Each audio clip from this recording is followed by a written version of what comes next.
Ahoy there, I'm David and it's lovely to have you with me. We're setting off on a week across the North Atlantic on Queen Mary 2, the world's only ocean liner. Each day has its own rhythm, moments of quiet, moments of wonder, and I'm going to take you through it all, day by day. We arrive in New York just as the dawn breaks. If you're planning this crossing, or curious about life at sea, or love a good journey, I hope you'll enjoy coming along. And at the end, I'll tell you exactly what this trip cost us.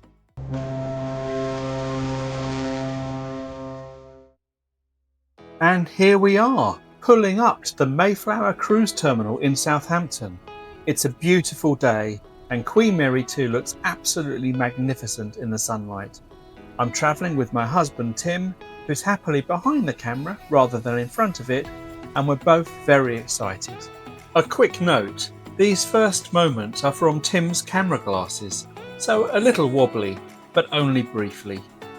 We're parking with CPS, which is included in our Cunard fare, so we just leave the car here and collect it when we return.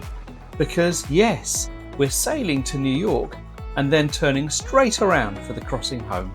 And now we're just dropping off our checked bags. You can see how close it is to the car drop-off. We attached the Cunard labels earlier, and we'll see our checked bags again when they're dropped off outside our suite once we're on board. And that particular voyage is actually going to be a themed voyage, Transatlantic Fashion Week, and we'll cover that in a separate video. We're in a suite for this voyage. Today we're sailing in Cunard's Princess Grill. Originally we had an obstructed view balcony, but we bid for an upgrade using Cunard's bidding system, and we were so fortunate that our bid was accepted. I'll include a cost breakdown at the end of the video. Being in the grills means we got an early terminal arrival time. Ours was just 11:30 AM, and we were directed to the priority lane and then to the priority check-in queue.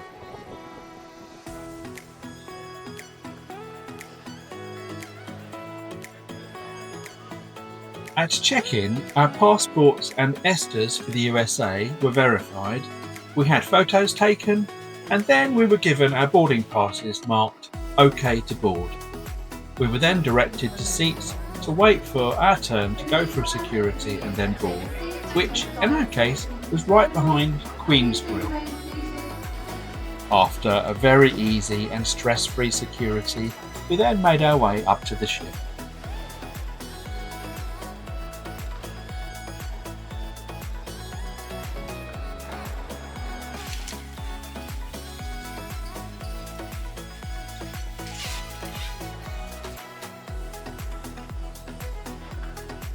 But maybe things were going too smoothly, because little did we know, on the gangway we were about to run into a big problem. Oh, hold on, where's my boarding? David? I don't know where my boarding pass is. Tim couldn't find his boarding pass. We looked everywhere but to no use. So, what to do? Try to go all the way back through security and get another one? Or see if they could sort it out at the entrance to the ship? And in the end, that's what we decided to do. When we got to the ship's entrance, there was quite a kerfuffle, as the photo of the gentleman ahead of us didn't match up when they scanned his boarding pass.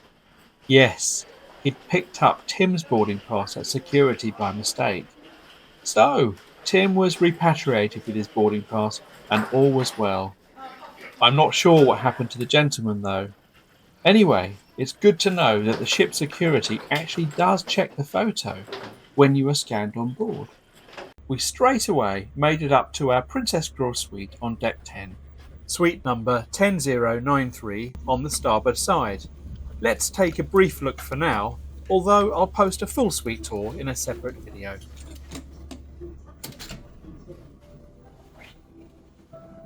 Child and infant life jackets are put on in the same way. Make sure it's suitable for their weight by checking the limit shown on the jacket.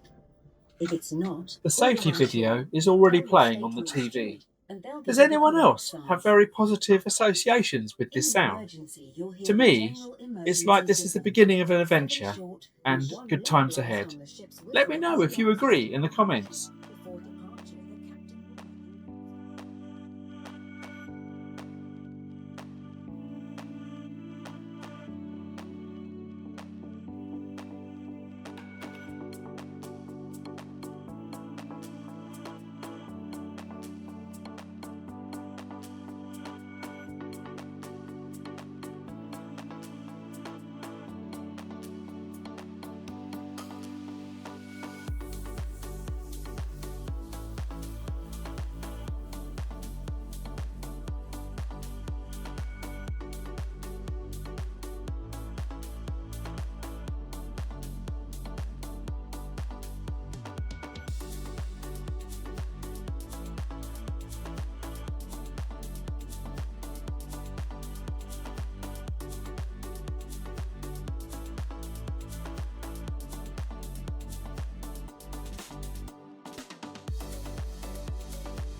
And then it's a quick change as we head off to our embarkation day lunch, which is in the dedicated Princess Grill restaurant.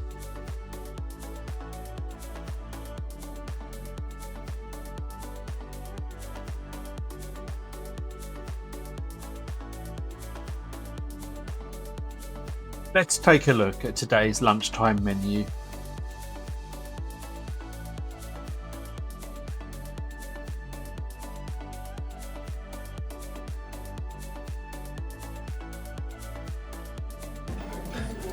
I had roasted cauliflower, followed by the shrimp fajita bowl, and then Tim had the roast beef sandwich.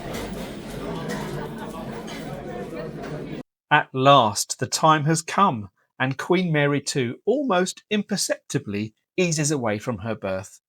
Over the coming days, we'll sail more than 3,000 miles to New York across the wild North Atlantic. A rare kind of voyage where the journey itself is the destination. With the last light of England fading behind us, we head down Southampton water, bound for America. And, if you look closely, you'll see me fetching a blanket and a drink, setting up the perfect spot to watch our beautiful sunset sail away.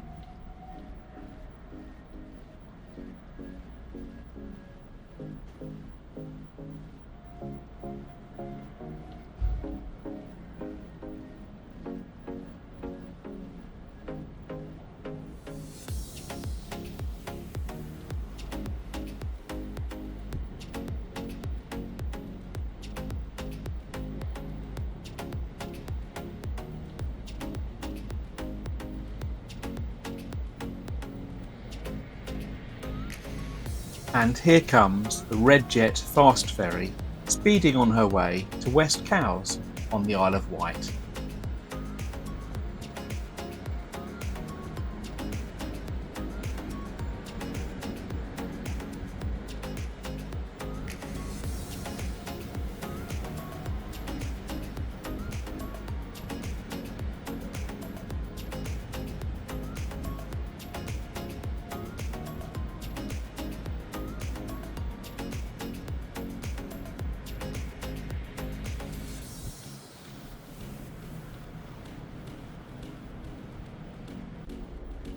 We pass the oil tankers docked at Fawley Oil Refinery.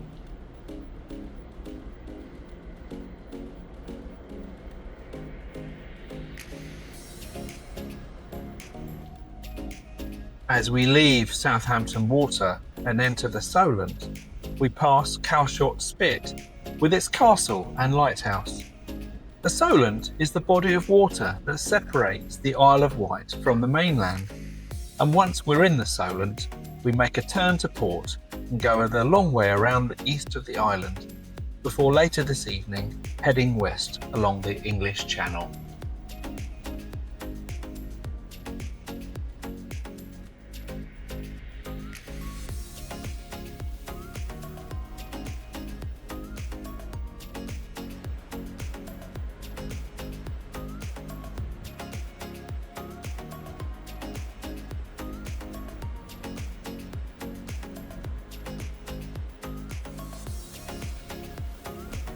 At any time, we can see where we are on channel 45 of the Stateroom TV, which has a scrolling display of charts and ship navigational information.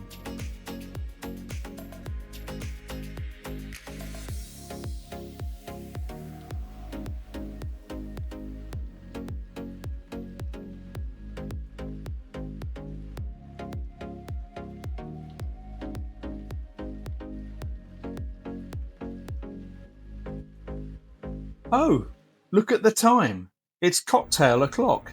Time to head to the Commodore Club on deck 9 forward. We had Mai Tais, and here's what I thought.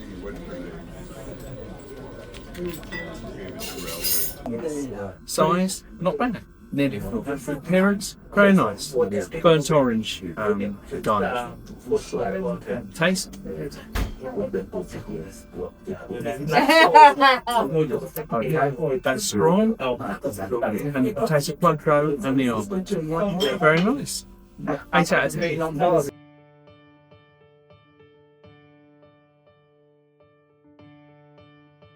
After a great night's sleep in our very comfortable bed, we awoke to day 2. Time to look around the ship. Throughout this day-by-day voyage, I'll show you highlights of the ship, and for a full walkthrough, keep an eye out for my comprehensive Director's Cut ship tour coming soon.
Let's see where we are this morning. And this large screen is outside the pavilion pool, and you can see our speed and course and where we are, well past the Scilly Isles now, and heading out into the North Atlantic proper. I find this very exciting.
Lunchtime again.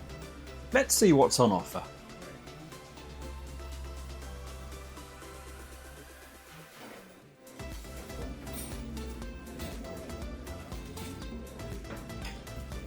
Yes, I had 2 main courses. No dessert though. Well, look at this beautiful dog in the kennels. We'll see more of this stunner a bit later. Does anyone know the breed? Let us all know in the comments.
After yesterday's long day of packing and travel, tonight we're taking it easy.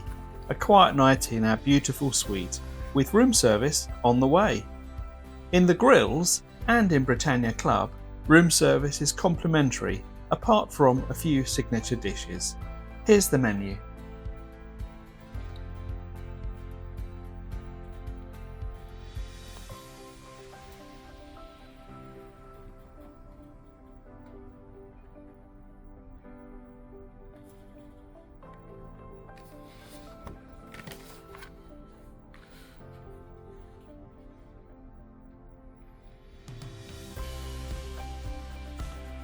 And, less than 30 minutes later, our feast arrived.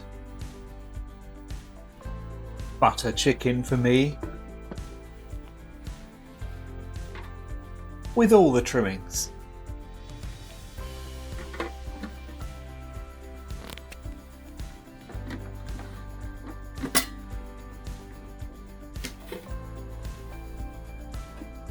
Pappardelle pasta ragu for us to share, because carbs bring people together.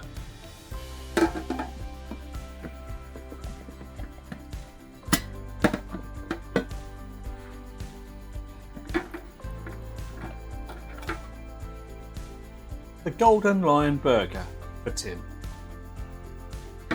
And 2 sherry trifles. Everything we ordered on this voyage arrived piping hot and nice and quick. Really well done by the room service team. But I'm still mourning the loss of the traditional apple pie. As you can imagine, we slept well after that lot and woke to another lovely day at sea. We started to find our rhythm on board.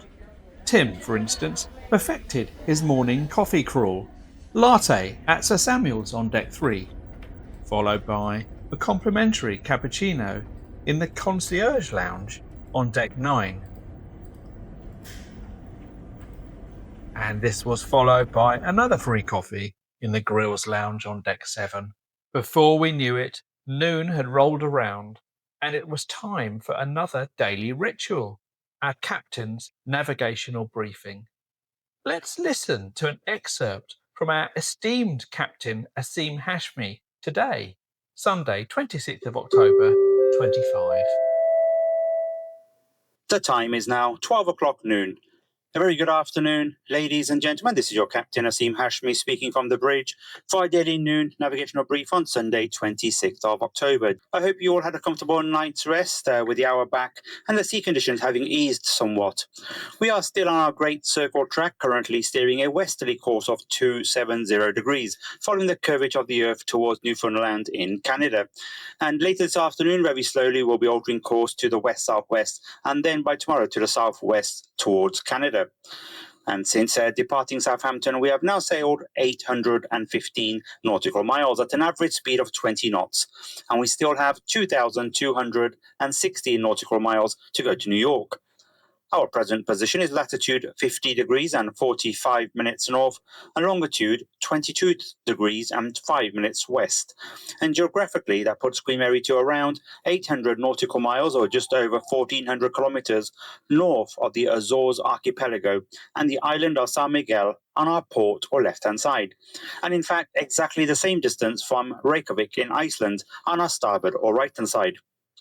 For information, the depth of the Atlantic Ocean at present is around 3,300 meters, over 10,000 feet deep, as we sail over a deep canyon on the seabed. And also, just for information, at around 11 p.m. this evening, we will pass over the Mid-Atlantic Ridge on the Atlantic Ocean bed. The Mid-Atlantic Ridge is basically this constructive tectonic plate boundary between the Eurasian and American plates, and is in effect the longest mountain range in the world, stretching from the southern tip of Africa all the way to Iceland. And whilst the Mid-Atlantic Ridge is mostly underwater, portions of it have enough elevation to extend above sea level, and this is manifested with the creation of the Azores archipelago to the south of us and Iceland to the north. And now for the weather. This morning we woke up on a partly cloudy day with more blue sky visible, but this is the last half an hour or so we do have some drizzle around in the vicinity. This is the last remnants of the low pressure weather system, which we should be clearing later on this afternoon. The winds have eased off from yesterday as forecast, currently around 30 knots from the west on the bow, which is Beaufort 4-6, and a moderate sea state of around 2.5 meters or 8 feet. The outside air temperature is still similar to yesterday, mercury showing 12 Celsius, which is 54 degrees Fahrenheit. The forecast for the next 24 hours is for both the wind and sea state to noticeably decrease overnight and tomorrow as we enter an area of high pressure and fair weather looking ahead. Ladies and gentlemen, that's the end of the navigational brief for today. May I wish you a wonderful afternoon to seaboard Queen Mary 2, and I look forward to seeing you around the ship. And just a reminder that the ship's clocks will go back again 1 hour tonight. Thank you for your attention and a very good afternoon to you all. Captain.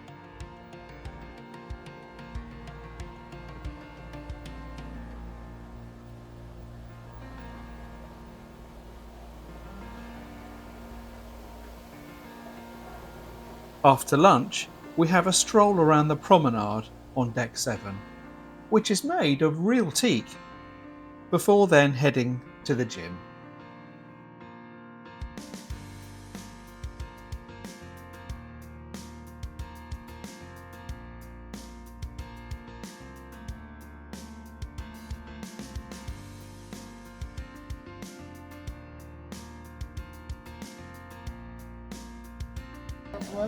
Thank you very much. Before we knew it, it was cocktail o'clock, which meant only one thing: the Commodore Club. I had a martini tonight, and Tim a Peroni. And after, we went down to deck 7 to dine in the Princess Grill. Thank you very much. Oh my God, wow. And here's the Princess Grill evening menu. You'll notice it has 2 parts: a daily changing selection and an a la carte section of always available favourites, though a few of those dishes need to be pre-ordered earlier in the day, so it's worth remembering if you've got your eye on one of them.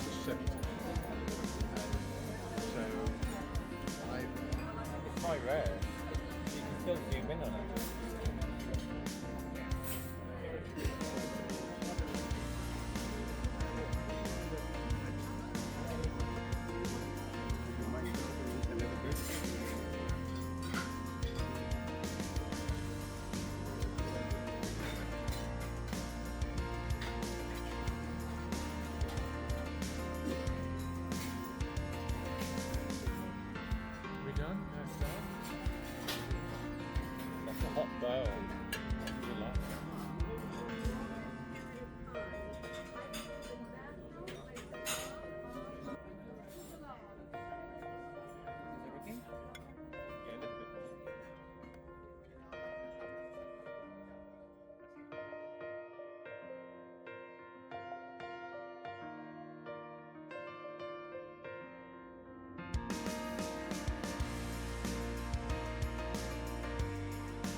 The next morning I headed down to one of the deck 3L corridors to attempt a 1,000-piece jigsaw puzzle.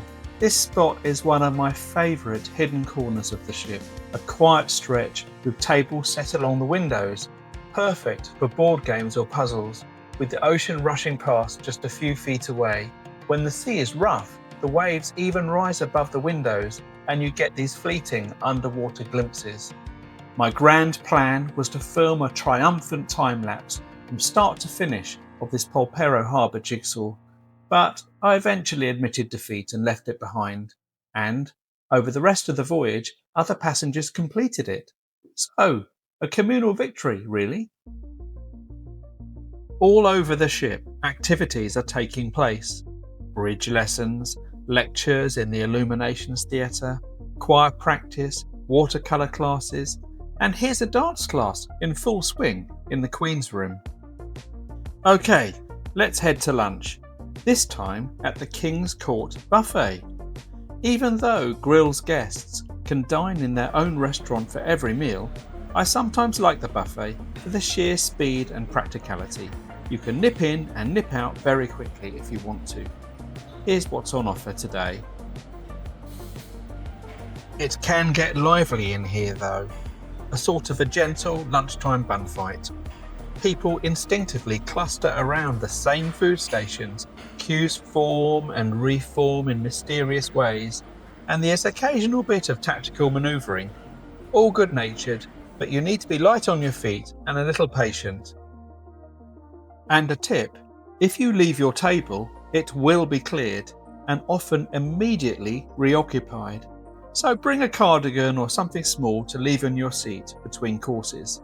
Otherwise, you may return to find new diners happily settled in.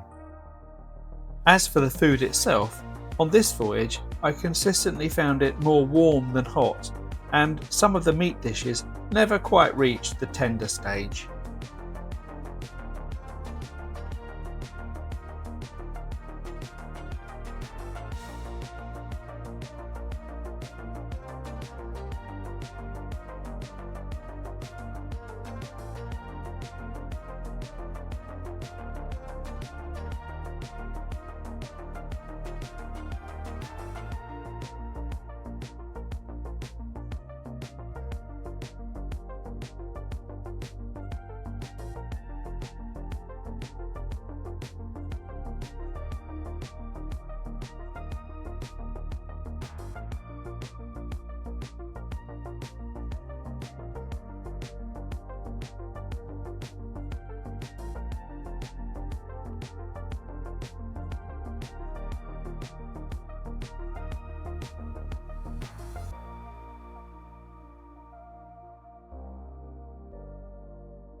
Desserts were mostly the familiar buffet staples, tray bakes, and little pre-portioned pots. Perfectly fine, and at least you know what to expect.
And here's my haul for today. I should mention there's also the excellent Chef's Galley at the aft end of the King's Court buffet. It was too intrusive for me to film during service, but they offer made-to-order burgers and hot dogs by day and pizza and pasta by night.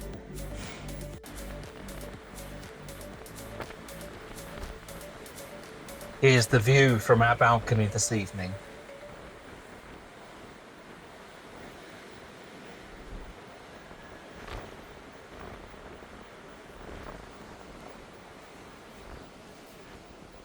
And a friendly wave from me.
One of the many quirks that makes Queen Mary 2 so special as the world's last true ocean liner is her kennels, a proper little VIP lounge for very important pause, used only on her transatlantic crossings. On this voyage, we had 21 dogs on board and no cats. About halfway through the week, there's usually an unofficial photo shoot and parade, and it was an absolute treat to watch our four-legged shipmates posing proudly in their Cunard jackets and trotting around the deck like they owned the place. I'll be sharing more from this delightful parade in the future, so keep an eye out for the full edition.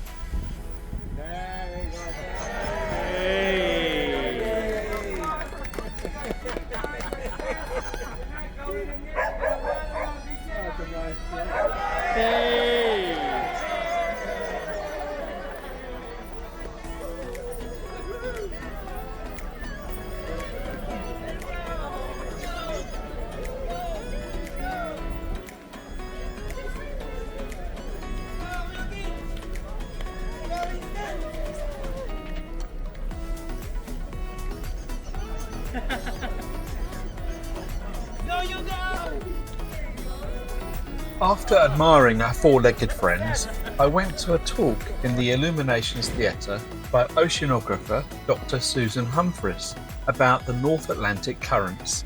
And after this excellent and genuinely engaging talk, I'd realised I'd built up quite an appetite for lunch.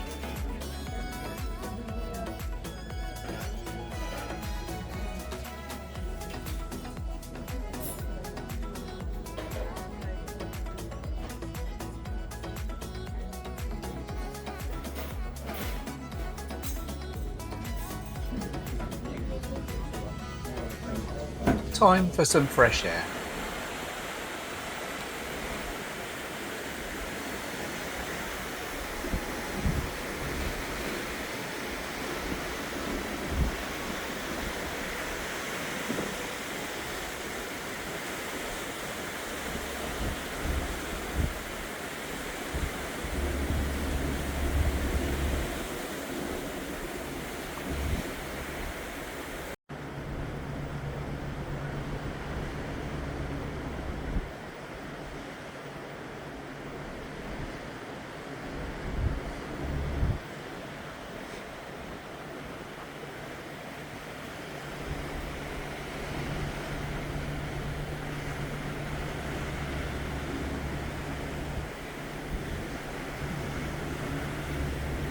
Later that afternoon, after sunset, we passed very close to Newfoundland, specifically Cape Race. On the map, it looks almost within touching distance, but in reality, we were about 20 miles offshore. Even so, I was absolutely thrilled to spot the lighthouse from our balcony. Land ahoy! It's just the tiniest flash on the horizon. Can you see it?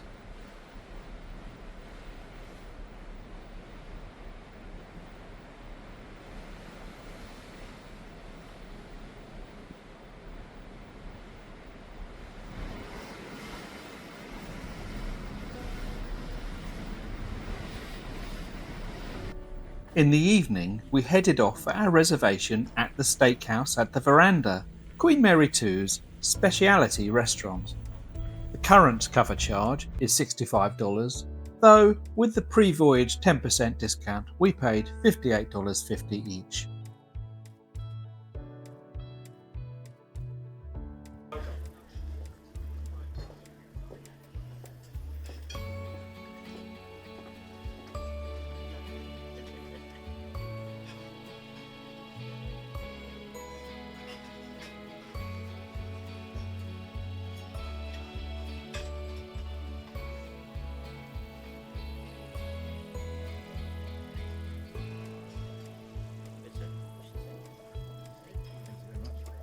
Welcome to Steakhouse. Thank you. And a very good evening, pleasant good evening. My name is Mark. Let's take a look at the menu.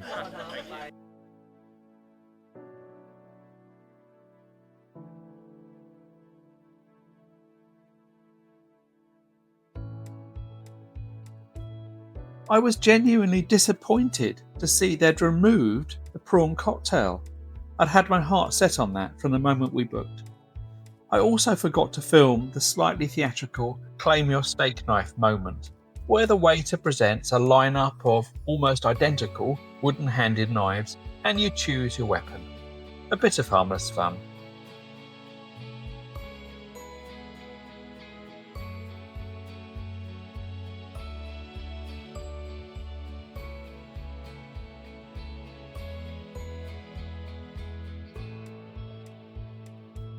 One thing I've never quite understood is why the ship's priciest restaurant offers a notably reduced wine list when Cunard's standard list runs to more than 400 bottles.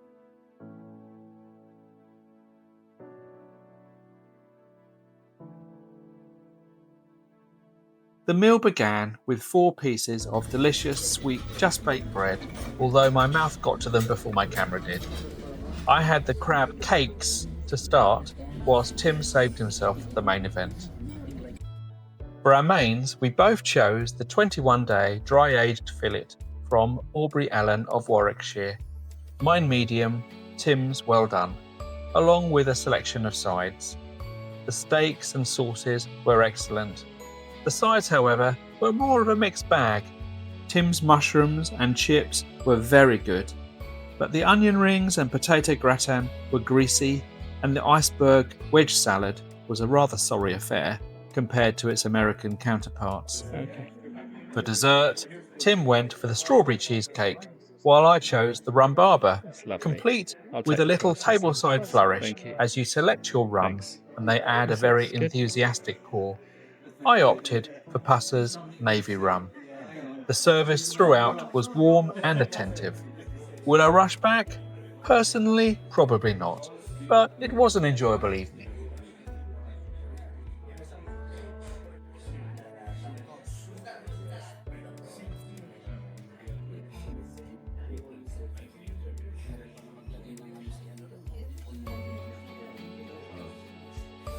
Here you go. Wonderful. Thank you so much. That's The lovely. essence already Thank you. infused by sugar. If you need more sweet, you can add chantilly cream, white one, or lime marmalade jam, yeah? Okay, great. Okay, Thank you. Thank you.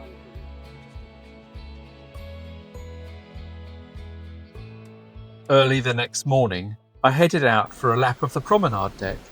I'd slept well, helped along by the clocks going back another hour overnight. It's one of the quiet luxuries of a westbound crossing. 5 days that stretched to 25 hours. The ship was wrapped in that soft blue pre-dawn light, and the Atlantic had turned a pewter grey, its waves just beginning to crest and curl. Come with me for a quiet wander around the deck as the new day stirs.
Time for breakfast in the Princess Grill.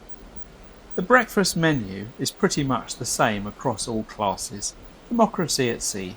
So, let's take a look.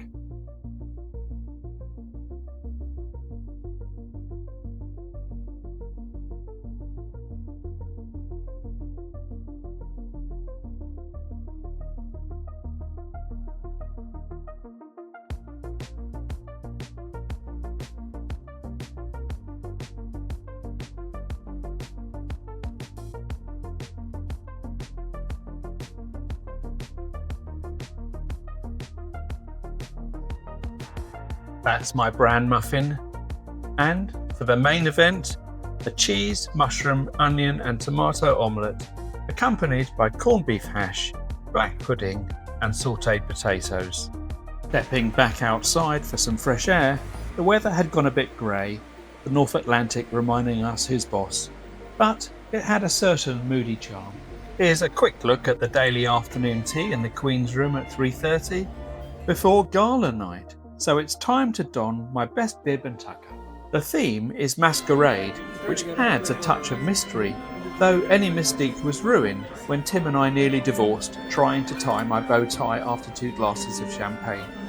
And here we are, restoring marital harmony by plying ourselves with more alcohol in the chart room on deck 3. Another Mai Tai for me. I do seem rather fond of rum, don't I? Though I suppose it's nautical. We're clearly on a bit of a roll, because before long we found ourselves back in the Commodore Club. Tim went adventurous with the Blue Rye Band, while I stayed loyal to a very good old-fashioned. From there, we drifted down to Deck 7 for our Princess Grill Gala night dinner. On these evenings, the menu gets an upgrade, with a few highlights from Michel Roux Jr., and tonight's was particularly well done.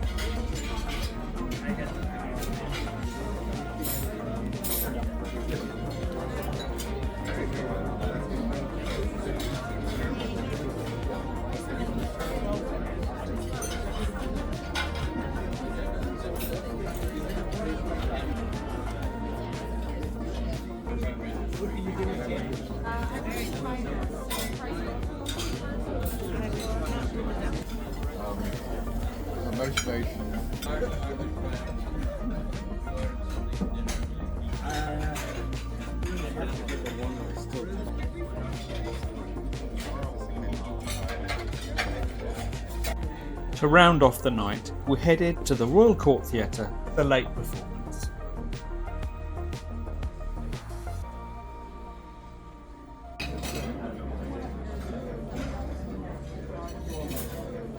Today is 30th of October, and in a corridor just off the Grand Lobby, the chefs have set up one of their seasonal displays. This time, a collection of carved pumpkins surrounded by ghoulish animated figures and tombstones.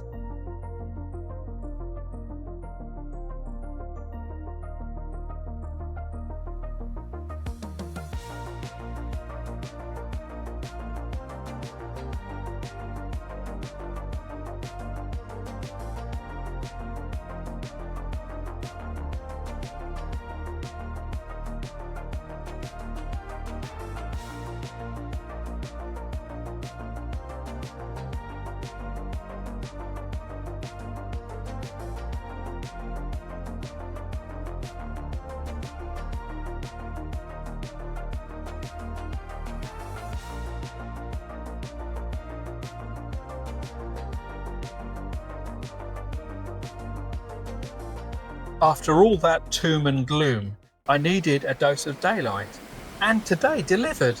It feels warm out with blue skies and shimmering seas.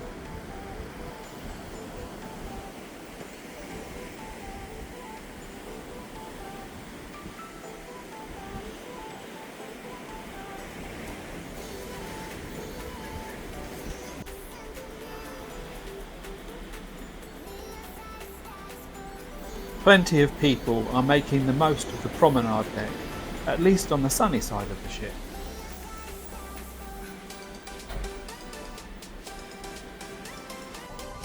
These spare propeller blades are surprisingly artistic, aren't they? They're known as the Commodore's cufflinks, It seems even the engineering department dresses up on Cunard.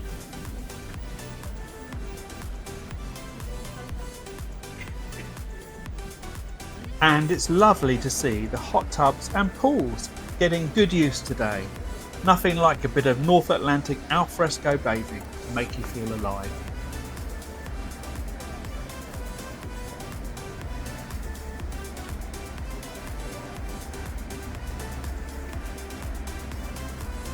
Lunch.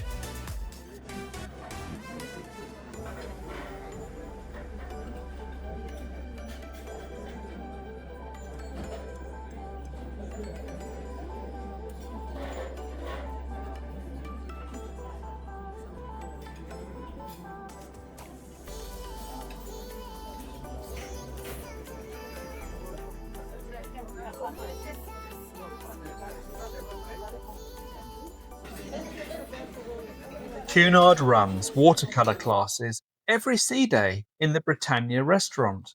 On the final sea day, the best pieces are put on show. Let's take a look whilst we listen to excerpts from Captain Hashmi's daily briefing. A very good afternoon, ladies and gentlemen. This is your Captain Aseem Hashmi speaking from the bridge for a daily noon navigational brief on Thursday, 30th of October, and the last day of our westbound transatlantic crossing to New York. And since departing Southampton, we have now covered 2,790 nautical miles at an average speed of 20 knots, and we still have 280 nautical miles to go to New York. Tomorrow morning we plan to embark our pilot for New York at the Ambrose Light at 3:45 a.m. in the early hours, and then it's a 25-mile transit up the Hudson to our berth at the Brooklyn Cruise Terminal. Of course, sailing into New York is one of the most spectacular sail-ins into any port, and if you do want to enjoy the sights, the approximate times of us passing under the Verrazzano-Narrows bridge is at 5 a.m. and approaching the Statue of Liberty on our port left-hand side at approximately 5:30. And that should have us alongside between 6:30 and 7 o'clock. For our 415 in-transit guests who will be sailing back to Southampton with us, the all-on-board time for you is 4 p.m. tomorrow afternoon. And just a reminder that the ship's clocks will go back again 1 hour tonight. Thank you for your attention and a very good afternoon to you all. Captain. Another daily activity on board is the passenger choir, fellow passengers who start as strangers but, after a few sea day rehearsals, shape themselves into something genuinely touching for their final day concert.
After passing under the Verrazzano-Narrows bridge and past the Statue of Liberty, we safely berthed at the Brooklyn Cruise Terminal.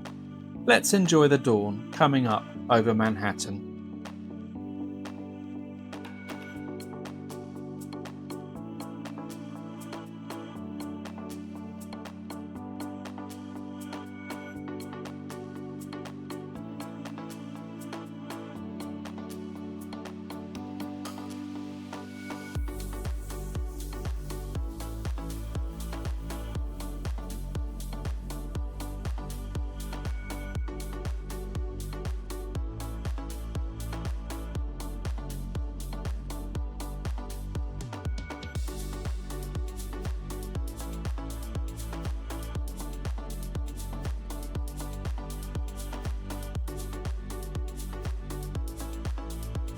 With all aboard time for our return voyage at 4 p.m, we only had a few precious hours ashore. We decided to slip into Brooklyn to Williamsburg for a wander and brunch at a much-loved neighbourhood spot called Sunday in Brooklyn. Here's the view from our Uber as we crossed into the city, the skyline shifting around us. I'll post a full video of our 2-hour walk and brunch separately, but for now, here are some atmospheric glimpses of our day. Before I reveal what we paid, do consider subscribing so you don't miss the upcoming videos, the full Williamsburg walk, Transatlantic Fashion Week, a Cunard Mediterranean voyage, and a few surprises too. I always enjoy reading your comments, and if you know anyone sailing transatlantic, feel free to share this video with them. Here's that cost breakdown of what we paid for the voyage. We originally booked an obstructed view balcony at £2,998 for the full 14-night round trip for the two of us. After final payment, we were invited to bid for an upgrade, and we offered £3,600 for Princess Grill, towards the lower end of the suggested range. Cunard accepted our bid, and this brought the total to £6,598 for the entire voyage.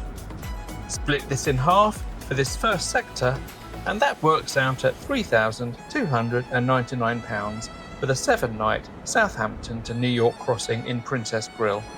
A cracking deal, and we're very happy with it.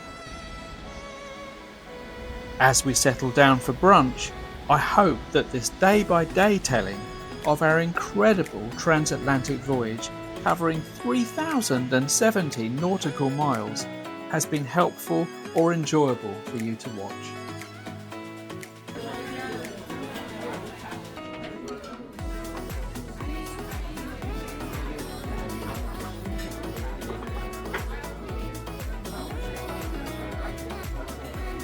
Soon it was time for our voyage home, a particularly special one, as this sailing was Transatlantic Fashion Week. And here's Queen Mary 2 waiting for us at a very windswept Brooklyn cruise terminal. Join me for the voyage home. My Transatlantic Fashion Week video is coming very soon. Until then, I'm David from Curious to Travel. Stay curious.